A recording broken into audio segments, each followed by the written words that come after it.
بسم اللہ الرحمن الرحیم۔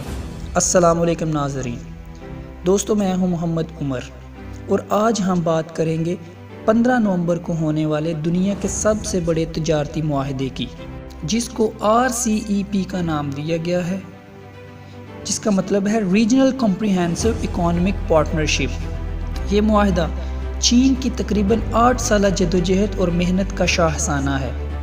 اس معاہدے نے تجارت کی دنیا میں ہلچل پیدا کر کے رکھ دی ہے۔ اس معاہدے کی اہمیت کا اندازہ اس بات سے لگایا جا سکتا ہے کہ امریکہ کے اتحادی ملک بھی اس معاہدے میں شامل ہونے سے پیچھے نہیں رہے۔ تاریخ میں اس سے بڑا تجارتی معاہدہ آج تک نہیں ہوا اور یہ چین کی ایک بہت بڑی کامیابی ہے۔ اس معاہدے میں 15 ممالک شامل ہیں، جن کی تفصیل میں آپ کو آگے جا کر بتاتا ہوں۔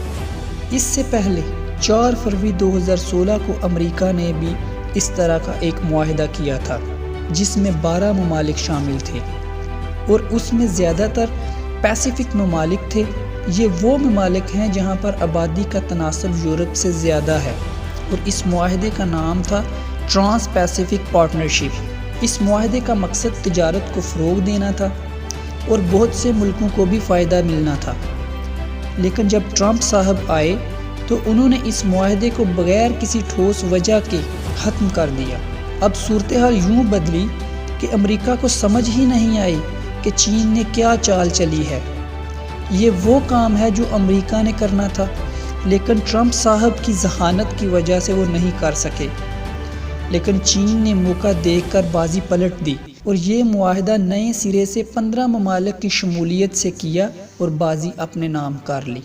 پیسیفک اوشین کو بحر الکاہل بھی کہا جاتا ہے اور یہ سمندر ان تمام ممالک سے اٹیچ ہے جو اس معاہدے میں شامل ہیں۔ اس معاہدے کو پایہ تکمیل تک پہنچانے کے لیے چین نے 8 سال تک کوششیں کی اور امریکہ نے ایڑی چوٹی کا زور لگایا کہ یہ معاہدہ نہ ہو، لیکن بالآخر یہ معاہدہ ہو ہی گیا۔ اس معاہدے کے چند فیکٹس میں آپ کو بتاتا ہوں۔ دنیا کی تقریباً 1/3 آبادی براہ راست اس معاہدے سے استفادہ کرے گی۔ دنیا کی GDP کا 30% اس معاہدے سے براہ راست متاثر ہوگا۔ اس معاہدے میں بھارت کو بھی شامل کرنا تھا، لیکن بھارت اپنے جنگی جنون کی وجہ سے اور چین کے ساتھ پھڈے بازی کی وجہ سے اس معاہدے سے باہر ہو گیا۔ اگر بھارت اس معاہدے میں شامل ہو جاتا تو اس کی اکانومی کافی حد تک سٹیبل ہو سکتی تھی۔ اس معاہدے میں آسیان کے تمام ممالک شامل ہیں۔ آسیان ایک تنظیم کا نام ہے جس میں Myanmar, Laos, Vietnam, Brunei, Malaysia, Indonesia, Cambodia, Philippines, Singapore اور تھائی لینڈ شامل ہیں۔ اس کے علاوہ اس میں 5 ممالک جو شامل ہیں وہ بہت اہم ہیں، جن میں چائنا، نیوزی لینڈ اور کوواڈ کے 2 ممالک بھی شامل ہیں جو آسٹریلیا اور جاپان ہیں۔ کوواڈ میں ٹوٹل 4 ممالک شامل ہیں، جن میں امریکہ، بھارت، آسٹریلیا اور جاپان ہیں۔ یہ 4 ممالک مل کر جنگی مشقیں کرتے تھے، جس پر بھارت کو بہت غرور تھا۔ اپنے مفاد کے لیے آسٹریلیا اور جاپان کوواڈ کی پرواہ کیے بغیر اس معاہدے میں شامل ہو گئے۔ ساؤتھ کوریا بھی اس معاہدے میں شامل ہے۔ امریکہ کو اس معاہدے سے جان بوجھ کر دور رکھا گیا۔ اس معاہدے کے ذریعے یہ تمام ممالک ایک دوسرے کو سپورٹ کریں گے، ایک دوسرے کی ٹیکنالوجی میں ہیلپ کریں گے۔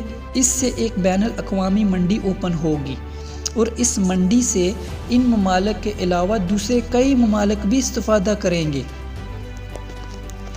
اس معاہدے سے یورپی یونین کی اجارہ داری ختم ہو گئی۔ پاکستان اس معاہدے میں شامل نہ ہوتے ہوئے بھی براہ راست اس میں شامل ہے، کیونکہ چین پاکستان کے بغیر اپنے پروڈکٹس کو عالمی منڈیوں تک رسائی نہیں دے سکتا۔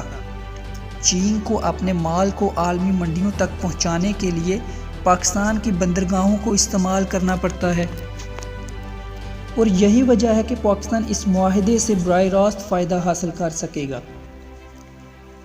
اس معاہدے سے بھارت کو ہوش کے ناخن لینے چاہیے کہ جن ممالک کی ایما پر وہ پاکستان اور چین اور کئی دوسرے پڑوسی ممالک سے پنگے بازی لیتا پھرتا ہے انہیں بھارت کا مفاد نہیں بلکہ اپنا مفاد اچھا لگتا ہے۔ اس معاہدے سے ثابت ہو گیا کہ بھارت کے دوست ممالک اسے اپنے مفاد کے لیے کبھی بھی تنہا چھوڑ سکتے ہیں۔ دکھ درد اور مصیبت میں پڑوس کے لوگ ہی سب سے پہلے مدد کو پہنچتے ہیں، نہ کہ دوسرے شہر کے لوگ۔ میرے خیال میں یہ معاہدہ بھارت کے لیے ایک سبق ہے۔ یہ ایک بہت بڑی اور اہم خبر ہے جس کی اہمیت مستقبل میں سب پر واضح ہو جائے گی۔